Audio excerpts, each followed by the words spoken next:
America के नवनिर्वाचित राष्ट्रपति डोनाल्ड ट्रंप ने एक बार फिर पनामा नहर, ग्रीनलैंड पर कब्जे की बात दोहराई है। कनाडा को अमेरिका के 51वें राज्य में शामिल होने के रुख के बीच एक बार फिर ट्रंप ने कहा है कि वह इन दोनों क्षेत्रों पर नियंत्रण करने के लिए सैन्य बल का इस्तेमाल करने से इनकार नहीं करेंगे। उन्होंने बताया कि इन दोनों क्षेत्रों पर अमेरिकी नियंत्रण राष्ट्रीय सुरक्षा के लिए महत्वपूर्ण है। डोनाल्ड ट्रंप को अमेरिका के 47वें राष्ट्रपति के रूप में चुना गया है। वह 20 जनवरी को अपना पदभार ग्रहण करेंगे। इससे 2 सप्ताह पहले उन्होंने पनामा नहर और ग्रीनलैंड पर नियंत्रण करने के संकेत दिए हैं। गौरतलब है कि ट्रंप के अमेरिका के राष्ट्रपति पद ग्रहण करने से पहले उनके बेटे ट्रंप जूनियर और सहयोगियों का एक प्रतिनिधिमंडल ग्रीनलैंड पहुंचा है। इस बारे में एक पत्रकार वार्ता के दौरान जब उनसे पूछा गया कि ग्रीनलैंड और पनामा नहर पर कब्जे के लिए क्या वह सेना का प्रयोग नहीं करेंगे, इस सवाल पर उन्होंने कहा कि मैं इससे इनकार नहीं कर सकता। उन्होंने कहा कि पनामा नहर हमारे देश के लिए महत्वपूर्ण है, वहीं हमें राष्ट्रीय सुरक्षा उद्देश्यों के लिए ग्रीनलैंड की आवश्यकता है।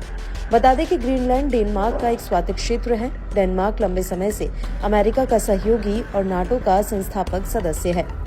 गौरतलब है कि ट्रंप के बेटे एरिक ट्रंप ने हाल ही में सोशल मीडिया पर एक मीम साझा किया था, जिसमें डोनाल्ड ट्रंप पनामा नहर, ग्रीनलैंड और कनाडा को खरीदते नजर आ रही हैं।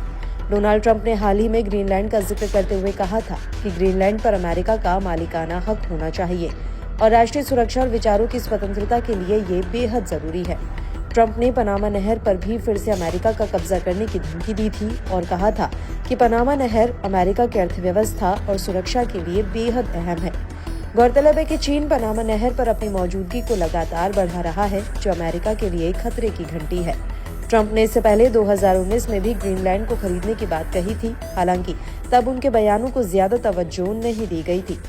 उधर चीन की ही एक कंपनी ने पनामा के अटलांटिक महासागर की तरफ से सबसे बड़े बंदरगाह का नियंत्रण भी साल 2016 में खरीद लिया था। चीन की ही एक कंपनी पनामा नहर पर एक पुल का भी निर्माण कर रही है। इनके अलावा भी चीन की विभिन्न कंपनियां पनामा में बुनियादी ढांचे के विकास कार्यों में लगी हैं। यही वजह है कि पनामा में चीन के दिनों दिन बढ़ते प्रभाव से अमेरिका परेशान है और अब ट्रंप ने खुलेआम पनामा की सरकार को धमकी दे दी है कि वे पनामा नहर का प्रबंधन 1999 से पहले की तरह फिर से अपने हाथ में ले सकते हैं।